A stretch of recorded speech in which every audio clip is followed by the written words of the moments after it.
네, 우리 다시 한번 인사하겠습니다. 예수님의 이름으로 환영합니다. 예수님의 이름으로 사랑하고 축복합니다. 반갑습니다. 네, 아까 광고를 다 못했네요. 저 뒤에 어제 우리 고모와 유성현 형제 결혼식 참석해 주시고 기도해 주셔서 감사하다고 우리 장로님 가정에서 이렇게 컵으로 과일 컵을 준비하셨습니다. 제가 한번 먹어봤는데 맛있는 게 가득 차 있습니다. 네, 식사 후에 드셔도 좋고 만약에 오늘 점심 식사 못 하실 분들은 꼭 가져가시면 좋겠습니다. 네, 우리 말씀 함께 보겠습니다. 같이 봅니다. 시작. 한 아들이 내게서 나리니 저는 평강의 사람이라. 내가 저로 사면 모든 대적에게서 평강하게 하리라. 그 이름을 솔로몬이라 하리니 이는 내가 저의 생전에 평안과 안정을 이스라엘에게 줄 것임이니라. 아멘. 네, 지난주 성경 정독 범위는 역대상 18에서 24장까지였습니다. 오늘은 평화의 성전이라는 주제로 이 진정한 하나님의 성전이 어떤 것인지에 대한 교훈을 찾아 함께 은혜를 나누도록 하겠습니다. 함께 봅니다. 시작. 다윗 왕의 성전 건축 시도. 네, 어느 날 다윗 왕이 사람을 보내서 나단 선지자를 불러오게 합니다. 이때는 지난주 보신 것처럼 우사 사건 이후에 언약궤가 예루살렘에 들어와서 다윗이 마련한 아주 특별한 장소에 머물러 있을 때입니다. 다윗 왕은 이참에 나단 선지자에게 이렇게 이야기를 합니다. 자신은 백향목으로 지은 크고 아름다운 궁전에 살고 있는데 이 여호와 하나님의 처소는 건물도 아닌 천막으로 되어 있다고. 그러니까 내가 성전을 건축해 드리고 싶다 이렇게 이야기했습니다. 나단 선지자가 그 이야기를 듣고는 좋은 이야기거든요. 그래서 이 말에 왕의 소견에 옳은 대로 하옵소서 하고 이제 축복하고는 집으로 돌아왔습니다. 그런데 그날 밤 바로 하나님의 말씀이 나단 선지자에게 임합니다. 뭐라고 말씀하시냐면 너는 다윗에게 가서 성전을 건축하지 말라고 전하라 이렇게 하셨습니다. 그 이유에 대해서 당시에 알려주시지 않았고 다만 다윗의 그 귀한 마음, 하나님 앞에 성전을 바치려고 하는 그 마음을 받으시고 후대에까지 이 다윗 언약이라고 불리는 축복의 말씀을 주셨습니다. 이 다윗 언약에 의해 다윗 왕과는요, 하나님이 다윗과 함께 맺은 언약이라는 겁니다. 하나님이 약속하셨으면 그대로 이루어지잖아요. 그 약속이라는 뜻이거든요. 다윗에게 준 약속. 그래서 이 약속에 의해 가지고 앞으로 다윗 왕과는 이때부터 영원히 이스라엘을 다스릴 왕가가 될 거다. 그리고 이 삼위일체 하나님 중에 성자 하나님이신 예수님이 이 세상에 오실 때 바로 다윗 왕가에서 태어나시게 됩니다. 그러니 이 약속이 이루어진 거죠. 예수님 영원한 왕이시잖아요. 그죠? 다윗 왕가에서 영원한 왕이 나올 거라고 했죠. 그래서 신약 성경을 읽다 보시면 이제 예수님을 사람들이 뭐라고 부릅니까? 다윗의 자손 예수여 이렇게 부르죠. 그래서 성경을 읽으면서 왜 예수님을 하필 저런 호칭으로 부르나? 왜냐하면 이 하나님이 옛날 몇천 년 전에 다윗 왕에게 했던 약속을 따라 그 자손으로 오셨기 때문에 다윗의 자손 예수여. 그러니까 자기의 왕이라는 고백입니다. 이게 이스라엘의 진짜 왕이여 이렇게. 자, 그러니 다윗 왕가야말로 인간으로서는 감히 감당할 수도 없는 영광을 얻은 가문이라고 할 수 있습니다. 이후에 다윗 왕은 자신이 성전을 지을 수 없게 되자 자기 후손인 다음 세대의 왕이 이 성전을 지을 수 있도록 성전 건축 재료를 준비하기 시작했습니다. 어느 정도 준비했는지 나옵니다. 같이 봅니다. 시작. 내가 환난 중에 여호와의 전을 위하여 금 10만 달란트와 은 100만 달란트와 녹과 철을 그 중수를 셀 수 없을 만큼 심히 많이 예비하였고 또 제목과 돌을 예비하였으나 너는 더할 것이며. 네, 이것은 이제 유언으로 이제 다 준비한 것을 이제 솔로몬에게 넘기면서 다윗 왕이 했던 이야기거든요. 근데 여기서 이제 뭐 다른 거 다 계산할 필요도 없이 그냥 금 10만 달란트가 얼마 정도 되느냐 알면 됩니다. 보통 한 달란트가 금 30kg 정도로 생각하시면 되거든요. 그러면 저기 어떻게 됩니까? 10만 달란트 같으면 톤수로 바꿔서 한 3,000톤 정도 됩니다. 3,000톤. 그 오늘날 시세로 어떻게 되는지 이렇게 AI한테 물어봤더니만 한 283조. 네, 그 정도. 금만. 근데 그거 틀렸다 그랬죠. 왜냐하면 당시 다윗 왕 시절에 금 채굴 기술이 좋지가 않았습니다. 그리고 전 세계적으로 금도 굉장히 희소했거든요. 최하 10배에서 20배 이상 지금보다 더 비싼 게 바로 금입니다. 그렇게 보면요, 무려 그냥 10배만 잡아도 3천조, 금을 3천조어치를 준비한 겁니다. 뒤쪽에 나오는 은 100만 달란트 계산도 아예 안 했습니다. 그러니까 그야말로 천문학적인 재료를 준비한 거죠. 근데 이것이 어떤 재료냐면요, 다윗이 뭐랬습니까? 내가 환난 중에라는 표현을 썼죠. 제 말은요, 자기가 고생해서 모은 돈이라는 겁니다. 왜냐하면 일평생 다윗이 전쟁을 했잖아요, 그죠? 목숨을 걸고 싸웠고 이겼기 때문에 그때 전리품으로 얻은 것들이거든요. 그러니 다윗 왕은 지금 자기 일평생 전쟁을 통해 전장을 뛰어다니면서 고생 모은 전 재산을 헌금한 것이나 마찬가지라는 겁니다. 오늘날 우리 역시 마찬가지입니다.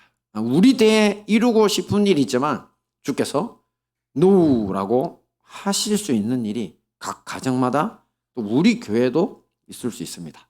그때는 어떻게 하면 됩니까? 억지로 고집 피울 것이 아니라 우리 욕심을 내려놓고 주님이 하지 말라는데 어떻게 해요? 겸손히 주님의 뜻을 따름과 동시에 다윗처럼 행동해야 합니다. 바로 다음 세대가 그 일을 할 수 있도록 힘써서 준비하는 것입니다. 네, 또 감사하게도 우리 교회 어떻게 될지는 다들 모르시겠지만 우리가 지금 뭐냐면 주일학교, 그다음에 주일학교, 유치, 초등, 중등, 고등, 대학교까지 다 있습니다. 할렐루야. 근데 이번에 할인이가 올라가면서 유치가 빠졌는데, 근데 지금 유치가 지금 대기하고 있습니다. 할렐루야. 그죠? 오늘 신혼여행 떠나는 모아자매 저 동네는 어떻게 될지 몰라요. 그러니까 우리 교회는 지금 유치가 이미 대기되어 있는 그 후보가 있어요. 다 있고. 그래서 정말 다음 세대가 우리 교회 같이 지금 이제 겨우 100명 조금 넘은 교회가 이렇게 다 있는 거는 거의 이 전국에서 진짜 드문 곳입니다. 지금 전국에서 주일학교에 있는 교회가 한 20%밖에 안 된다는 소문이 있더라고요. 그만큼인데. 그래서 우리는 어쨌든 혹시 우리 대 뭐를 멈춰라고 하시면 그래도 다음 세대를 위해서 준비해라. 주님께서 반드시 우리와 다음 세대에 복을 주실 줄 믿습니다. 다음 말씀 봅니다. 시작. 평화의 왕 솔로몬의 성전 건축. 네, 그런데 하나님은 왜 다윗 왕이 성전을 건축하려는 것을 막으신 것일까요? 그 이유에 대해서는 나중에 다윗 왕에게 직접 알려주시는데 말씀 봅니다. 시작. 여호와의 말씀이 내게 임하여 이르시되 너는 피를 심히 많이 흘렸고 크게 전쟁하였느니라. 내가 내 앞에서 땅에 피를 많이 흘렸은즉 내 이름을 위하여 성전을 건축하지 못하리라. 네, 그렇습니다. 다윗이 전쟁에서 사람들을 죽여서 너무 많은 피를 흘렸기 때문에 거룩하신 하나님의 성전을 건축할 수 없다는 것입니다. 근데 앞에서는 나단 선지자를 통해서 주님이 가서 말해라 했는데 이번에는 다윗이 직접 고백하죠. 여호와의 말씀이 나에게 임했다고. 하나님의 성령이 직접 이번에 알려주신 겁니다.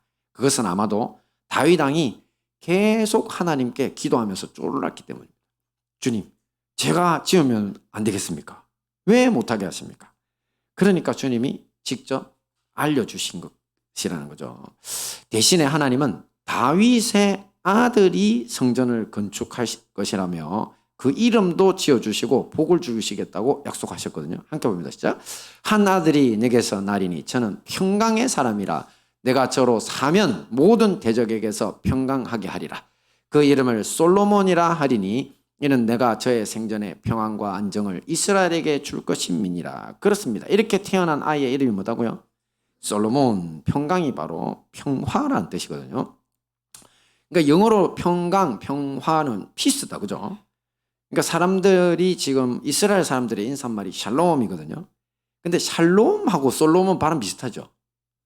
그죠? 솔로몬하고 샬롬 비슷하잖아요. 그래서 저게 이제 그 해라고 하는 그 히브리어 그 끝에 전미사가 하나 붙으면 사람이 되거든요. 그래서 그 샬롬에다가 해를 붙여갖고 솔로모 이런 형태 같은 거. 우리가 쓰다 보니까 솔로몬으로 써놓는데 그러니까 결국 평화의 사람이라는 게 솔로몬의 이름입니다. 저런 거 성경 퀴즈 대회 내면 되겠다, 그죠?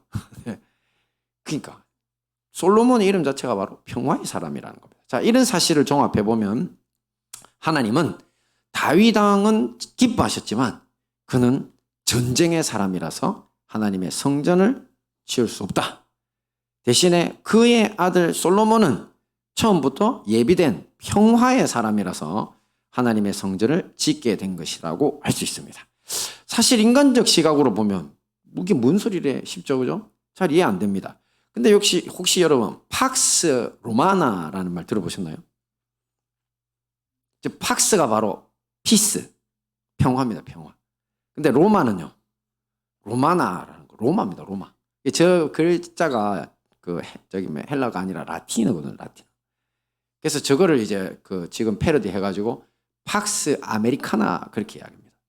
왜냐면 지금 저까지 전 세계가 미국에 의해 가지고 좀 평화로운 시절을 보내고 있었잖아요, 그죠? 팍스 아메리카나라고 합니다. 근데 저거를 이제 훔치고 싶어하는 제국이 하나 있는데 중국이죠. 그래서 중국 발음이 또 라틴어로 시네카나, 시나, 진한데 라틴어 표현은 팍스 시나카나, 시네. 늘 발음을 잘 안 하면 잘 모르겠는데 하여튼 그렇습니다. 네. 근데 지금 저 말이 무슨 말이냐면요, 로마에 의해서 당시 세계가 정복되면서 이루어진 평화라는 뜻입니다. 하지만 그들의 평화는 기만적 평화였습니다. 왜? 피와 약탈과 살육으로 가득 찼기 때문입니다. 그러니까 이렇게 인간의 손으로 이룬 평화는요, 한계가 있습니다. 물론 다윗 왕 역시 정복왕이었습니다. 정복왕. 지금 보시고 있는 저 그림이 사실 다윗과 솔로몬 시절에 저기 파란색 전체가 국경이고 빨간색이 사실 저게 가나안 지역입니다. 지금 얼마나 더 확장을 시켜놓은 겁니까? 딱 눈으로 봐도 3배죠, 3배. 가나안이 저 안에 3개 정도 들어가잖아요. 그러니까 원래 가나안보다 3배나 확장이 된 겁니다, 국토가. 그러니까 다윗이 전 생애를 거쳐 단 한 번도 전쟁이나 전투에서 진 적이 없었던 겁니다. 그래서 역사학자들 중에 전쟁 중에 단 한 번의 패배도 없는 유일한 사람이 다윗입니다. 그렇게 가르칩니다. 한 번도 진 적이 없습니다. 전 생애를 거쳐 국내와 국외 전쟁을 통해서 원래 이스라엘 영토를 저렇게 3배 이상 확장하는 큰 성과를 이뤘죠. 정복왕이라는 거죠. 물론 이 하나님의 도우심과 축복으로 이루어진 일이지만 이런 정복 전쟁으로 얻은 평화는요, 하나님의 방식이다 아니다? 하나님의 방식이 아니라는 문제가 있습니다. 하나님의 성전이 어떤 곳입니까? 혼돈하고 공허하며 흑암이 가득한 이 땅임에도 불구하고 참 사랑과 참 평화를 주시는 하늘 아버지의 처소인 하늘로 연결되는 공간이죠. 그게 성전입니다. 그러니 하나님의 방식인 평화의 사람을 통해 지어져야 마땅하다는 것입니다. 이 당시에는 바로 솔로몬이 그 사명을 가지고 이 세상에 태어나서 이스라엘 역사상 최고의 평화와 번영의 시대를 열었고 그와 동시에 하나님의 성전을 건설해 하나님께 바쳤습니다. 하지만 이 진정한 평화는 이루어지지 못했죠. 그래서 진정한 평화의 왕과 그 성전 역할을 할 사람이 2000년 전에 나타났습니다. 함께 봅니다. 시작. 평화의 왕 예수 그리스도와 그의 몸된 교회. 그렇습니다. 말씀합니다. 시작. 그는 우리의 화평이신지라 둘로 하나를 만드사 중간에 막힌 담을 하시고. 주님이 뭐라고요? 화평. 그렇죠. 화평, 평화, 피스죠. 예수님을 평화라고 부르는 겁니다. 왜? 예수님은 자기 몸을 우리 인류의 죄를 위해서 계속 제물로 내주셨습니다. 그래서 인류와 하나님 사이가 불화였죠. 불화.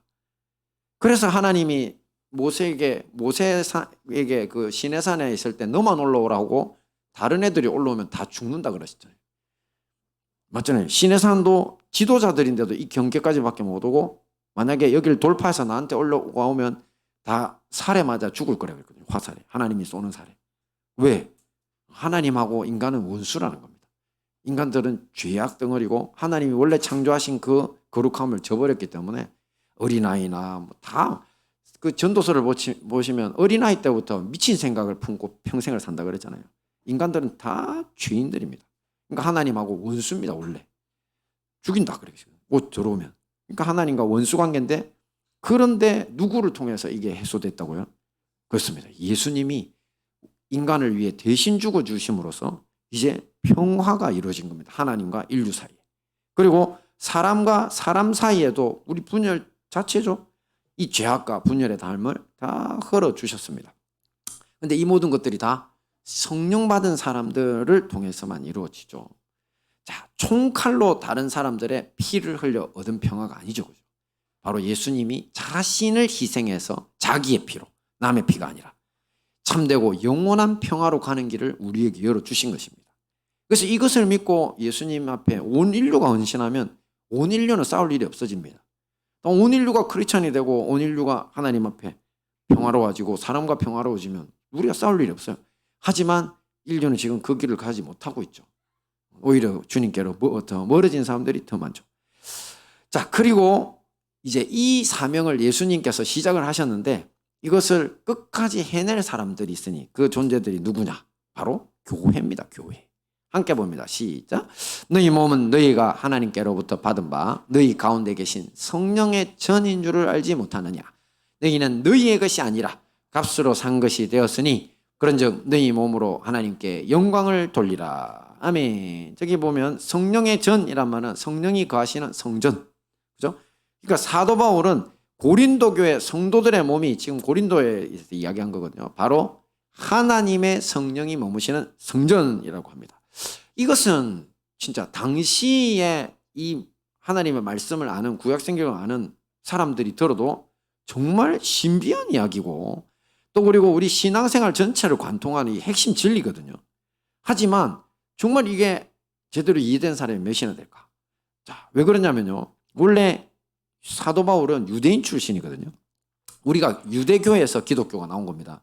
왜냐하면 유대인들이 믿던 종교를 유대교로 하고 구약을 믿었죠. 근데 예수님이 오시면서 완성해서 야, 우리 다 같이 예수님 믿자 했더니만 유대인들이 빠져나갔어요. 나는 예수를 주로 못 믿겠어 하면서 나간 거죠. 그러니까 저 사람들이 볼 때는 우리가 나간 걸로 보이겠지만 아니요. 걔네들이 나간 겁니다. 유대교가.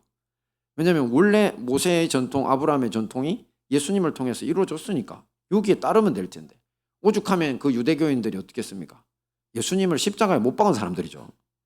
메시아가 왔는데 기다리던 다윗 왕가에서 왔는데 그냥 아니라고 십자가에 못 박아 죽여버렸어요. 그러니까 사실은 기독교가 그 사람들은 유대교를 기독교에서 이단이라고 하는데 기독교가 볼 때는 진짜 이단이 유대교입니다. 그런 식으로. 이 사람들은 받아들이지 않았죠. 그러니까 유대교는 옛날 것만 딱 붙잡고 있는 사람들입니다. 그래서 당시에 사도 바울 당시에도 옛날 것 세 개를 꽉 붙잡고 있었거든요. 그게 뭐냐면 저겁니다. 함께 보면 시작. 아브라함 후손, 모세의 율법, 예루살렘 성전. 자, 저게 뭐냐면요. 이 세 가지가 바로 유대인이라고 하는 자기들의 이제 정통성을 이야기하는 겁니다. 네가 유대인이라고 하려면 아브라함의 후손이어야 해. 저기 다른 조상이 있으면 안 돼. 그 다음에 모세의 율법을 배우고 알고 간수해야 돼. 그렇죠? 그 다음에 예루살렘 성전이 바로 하나님 우리한테 주신 선물이야 이랬거든요. 그러니까 이 세 가지를 유대인들이 자기 거라고 다 독점하고 있다고 그 외에 종족들은 다 뭐라고 불렀다고요? 개라고 불렀다니까. 그러니까 이거는 구약의 아브라함을 처음 부르셨을 때 하나님의 의도와도 전혀 맞지 않는 헛짓거리입니다. 이들은. 왜? 하나님은 아브라함을 보고 너가 그냥 원래 이름이 아브라함이잖아요. 원래 이름이 압인데 아브라함. 그러니까 온 나라의 아비로 내가 이름을 바꿔줄게. 이거는 무슨 이야기입니까? 바로 유대인 말고도 다른 사람들에게서 태어난 민족을 입양하겠다는 뜻이에요. 영적인 입양이죠. 그럼에도 불구하고 당시 유대인들은 배척했습니다. 자기들만 원래 자손이고 입양은 무슨 나머지는 다 개야 이렇게.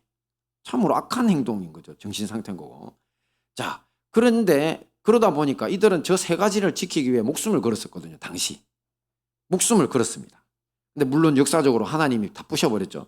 저들이 예수님을 십자가에 못 박아가면서까지 유지하려고 했던 그 유대교를 하나님이 예루살렘 성전을 완전 돌 위에 돌 하나도 남기지 않고 다 박살내셨다 그랬죠. 역사적으로. 이유가 그겁니다. 하나님이 완성된 하나님의 말씀과 사랑을 저버리고 진짜 하나님이 자신이 내려왔는데도 십자가에 못 박아 죽이는 인간들이라는 거죠. 유대교가. 그래서 버림받은 겁니다. 자, 그렇다고 하나님 사랑이 영원히 유대인들을 버리지 않았다 그랬죠. 하나님은 진짜 신실하셔서 유대인들을 향해서도 끝까지 사랑하고 계십니다. 돌아오라고 하시고요. 자, 그래서 이제 당시 사람들에게 특히 유대인 중에 사도 바울 같은 사람은요, 이 세 가지에 대해가 한 가지라도 건드리면 안 돼. 그럼 잘못하면 돌마다 죽어요. 그죠? 그럼에도 불구하고 뭐라고 이야기했냐면 특별히 예루살렘 성전을 뭘로 대체했냐? 바로 하나님의 성령을 받은 우리 몸이 이제 성전이라고 정의한 겁니다. 그죠? 그러니 당시 유대인들이 이 말을 듣고 얼마나 기절초풍을 했겠습니까? 기절초풍했죠. 진짜로. 죽이려고 난리였으니까요. 자, 하지만 이것이야말로 구약 성경 전체와 인류 전체의 문제를 꿰뚫어 볼 수 있는 사도 바울의 해안, 곧 통찰력 때문에 탄생한 말씀입니다. 왜요? 왜냐하면 사실 인간은 처음 창조되었을 당시 성전 같은 것을 지어서 교회 같은 걸 지어가지고 하나님을 예배해 본 적이 없습니다. 아담과 하와 때 그 자녀들이 막 태어나 있는 상태에서. 이유가 뭐냐면 하나님의 숨결이신 성령이 처음부터 인간의 육신에 부어져서 그들이 생명이 되었다 그랬잖아요. 그게 살아있는 존재라는 거거든요. 그래서 매일매일 하나님이 내 안에 내주하고 계셨어요. 내 호흡으로 함께하고 계셨어. 그러니까 신적 존재였죠, 인간이. 하나님의 형상이라고 부르잖아요. 하나님의 모양이었다고. 그러니까 내 속에 늘 날마다 계시고 늘 보고 계신데 무슨 예배가 필요하겠어요, 안 하겠어요? 필요 없는 거죠. 그 삶 자체가 하나님과 동행하는 삶인데. 자, 그러던 것이 인류의 타락으로 말미암아서 하나님의 성령이 인간을 떠나시고 맙니다. 그러면서 인류는 창조주 하나님과 완전히 끊어지는 사건이 발생한 거죠. 하지만 구약의 모세의 율법을 통해서 주님이 이제 다시 그것을 좀 구조적으로 회복하시려고 하신 겁니다. 이제 시작을 한 거죠. 그래서 이제 하나님의 임재가 인간의 몸은 떠났지만 이제 성전, 이 유대인들을 통한 성전이라는 모습으로 다시 이루어지게 됐죠. 그리고 마침내 앞에서 말씀드린 것처럼 예수님이 이 땅에 오셨고 그분이 십자가에 죽으시고 부활하심으로 이제 오순절날 성령이 그냥 세상으로 다시 돌아오시는 역사가 일어나게 됐죠. 그래서 우리는 이제 태초에 잃어버린 하나님의 형상, 하나님의 모양을 성령님을 통해서 다시 회복하는 길이 열리게 된 것입니다. 할렐루야. 그러니 이제 예수님 믿고 성령 받은 모든 사람은 다 하나님의 성전입니다. 사도 바울이 이 말씀을 처음 전해준 곳이 바로 다름 아닌 고린도 교회였습니다. 고린도 교인들한테. 그런데 고린도는 사실 이방인들이 더 많은 유대인들보다 교회가 있거든요. 그런데 이 고린도가 그 당시에 가장 문제가 많은 도시요. 가장 타락한 도시. 우리나라에서 제일 타락한 도시가 어디냐 이러면 옛날에는 부산이었다고 그랬는데, 왜냐하면 제 어릴 때만 해도 마약 사범 1위, 뭐 살인율 1위 어쩌고 뭐 그런 얘기가 있었거든요. 왜냐하면 이게 항구가 돼 놓으니까 외국에서 이상한 것들이 다 밀려 들어와 가니까. 그래서 타락한 도시가 그렇다 하는데 주로 고린도도 항구 도시거든요. 근데 지금은 모르겠습니다. 지금은 수도권이 제가 볼 때 더 타락해 보이는데 통계를 한번 찾아봐야 될 것 같아요. 하여튼 이 고린도가 타락한 도시인데 고린도 교회도 그냥 같이 타락한 거예요. 처음에는 예수님 믿고 성령 받아 좋다고 해놓고는 뭐 했느냐면 원래 그 도시 자체에 이 아프로디테 성전이라는 게 있었거든요. 그 아프로디테니 뭐 그런 말 있잖아요. 뭐 미의 여신 비너스? 뭐 아프로디테? 어쩌고 하는 그런 거 있잖아요. 그거는 다 알고 보면 옛날 이제 그 여신 숭배에서 온 거거든요. 그러니까 처음 여신이 바로 세미라미스라고 하는 정신 나간 여자 하나 있댔죠. 그 우리 창세기에 나오는 그 니브롯의 아내. 저 악녀고 그다음에 음탕한 여자였잖아요. 세미라미스.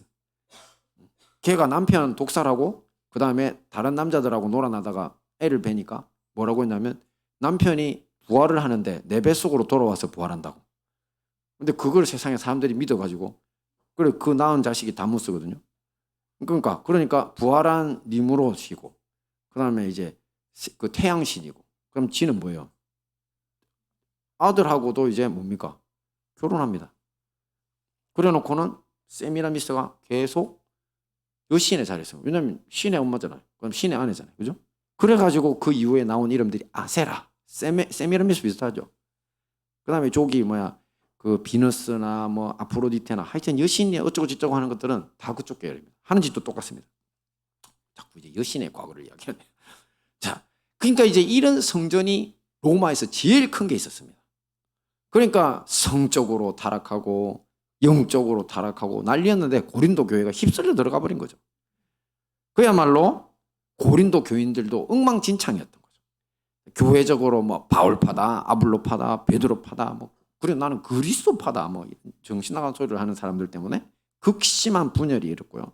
또 성도들 중에서 막 무슨 재산적인 다툼이 자꾸 일어나서 법정에서 싸우고, 또 심지어는 자기 아버지의 첩을 자기의 첩으로 삼는 근친상가도 일어나고, 우상숭배, 간음, 알코올 중독, 온갖 세속적인 것이 교회를 덮고 있는 상태. 그게 바로 고린도 교회입니다. 성경에 있는 그 내용입니다.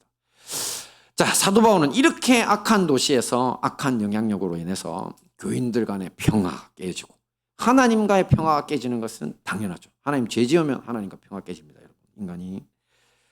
고린도 교회 성도들이 이런 상태에서 이 모든 유혹을 물리치고 승리하는 길이 바로 뭐냐면, 너희들이 처음 받았던 하나님의 성령, 그 하나님의 성령이 너희들을 성전으로 삼고 계시는 사실을 깨달아라고 하는 겁니다. 그러면 성전은 이렇게 더럽히면 됩니까? 안 됩니까? 안 되죠. 성전은 깨끗해야 되잖아. 살인하고 간음하고 도적질하고 그게 무슨 성전이야. 그거는 저기 아프로디테 그 성전 거기 가면 간음할 얼마든지 할 수 있고, 살인하고 도적질하는 거 저기 베레벨 군신들 막 마르스나 이런 것들은 다 그런 걸 지지해 주거든요. 그런 애들한테 가서 하는 거고, 우리 하나님한테는 그런 거 생기는 거 아니야. 정신 차려라. 그래서 그 이야기도 합니다. 너희가 만약에 계속 이렇게 하나님의 성전이 몸을 더럽히면 하나님이 어떻게 하실 거냐면 성전된 너희를 떠나시고 너희를 부셔버리실 거다. 사실 이게 예루살렘 성전 파괴되기 전의 이야기거든요. 하나님은 자기 성전을 더럽히면 하나님이 그 성전을 떠나시고 그 인간의 손으로 지은 성전을 부셔버리신다는데, 그게 바로 AD 70년에 솔로몬이 지었던 그 이후에 만들었던 거거든요. 헤롯 성전이 뭐 스루바벨 성전이라고 하는 걸 중건 개척해서 진짜 그거보다 더 멋있게 지었댔는데, 황금으로 떡을 칠해가지고 햇볕이 떴을 때 정면으로 보면 눈이 먼다 그랬는데, 그거를 돌 위에 돌 하나도 안 남겨두지 않고 다 그냥 깨버리셨잖아요. 사도 바울의 예언대로 됐죠. 인간도 계속 하나님의 성령이 떠나시도록 몸에 육신에 죄를 지으면 그렇게 하실 거다. 그러니까 정신 차리라고 이 말씀을 주신 겁니다. 오늘날 우리 역시 마찬가지입니다. 이 타락의 문제는 비단 어느 한 도시의 문제만이 아니라 전 인류의 문제이기 때문입니다. 우리도 매일매일 그런 악영향을 받으며 살아갑니다. 왜? 도시 자체가 타락한 도시니까. 예배도 중요하고 봉사도 중요하고 모든 것이 다 중요합니다. 교회에서는. 그죠? 말하자면 다윗 왕처럼 유능한 사람들이 어디에서든 필요하다는 겁니다. 하지만 그 무엇보다 평화의 사람이 되어야 됩니다. 하나님과 평화로우려면 죄를 멀리 하셔야 합니다. 그리고 사람들하고도 평화로우려면 죄를 멀리하는 게 기본이고요. 하나님과 평화로워야 일단 사람들하고 평화로우니까 그 기본이고, 그 다음에는 내가 평화의 사람으로서의 행동을 해야 됩니다. 내가 섬기는 교회, 직장, 학교, 어디서든지 나로 인해서 사람들이 평화로워야 한다는 것입니다. 온 세상이 예수님으로 인해 평화로워져야 된다는 그걸 우리한테 맡기셨다니까요. 그것이 바로 우리가 하나님의 살아있는 성전으로서의 사명을 감당하고 있는 증거라는 것입니다. 혹시 내가 있는데 날마다 싸움이 일어나고 날마다 고통스럽고 힘들다면, 사실 내가 교회를 몇십 년을 다니고 내가 성령의 불을 막 받고 방언하고 통변하고 그렇다 하더라도 여러분들은 뭐 하고 있는 거라고요? 하나님의 성전을 더럽히고 있는 겁니다. 그 대단한 다윗 왕에게조차 주님이 너 피 흘려서 안 돼. 하나님의 성전 못 짓게 하셨잖아요. 그렇죠? 그러니까 우리가 하나님의 성전된 자기 육신에 대해서 엄청 깊이 고민해야 합니다. 우리 모두 평화의 사람, 성령님을 통해 하늘과 땅을 연결하는 성전된 사람이 되기에 힘써야 할 것입니다. 말씀을 정리하겠습니다. 오늘 우리는 평화의 성전이라는 주제로 함께 은혜를 나눴죠. 어떤 교훈들이 있었습니까? 우선 다윗 왕의 성전 건축 시도에서 주님이 누구라고 하실 때 아멘 하시고 그 다음에 누구를 위해 준비해야 된다고요? 다음 세대를 위해서 힘써 준비해야 된다 했죠. 그리고 평화의 왕 솔로몬의 성전 건축이 있었죠. 바로 하나님의 성전은 평화의 사람을 통해 지어져야 한다는 것이 하나님의 방식이니까요. 절대 정복왕 다윗의 손으로는 안 된다고 했죠. 자, 오늘날 이런 진정한 평화의 왕과 성전의 기능을 감당할 사람들이 따로 있다고 했죠. 누구였습니까? 바로 예수 그리스도와 그의 몸된 교회라고 했습니다. 이 모든 말씀으로 평화의 성전이 되어 승리하시는 우리 행복한 다니엘 교회와 형제교회 성도님들 되시기를 축원합니다.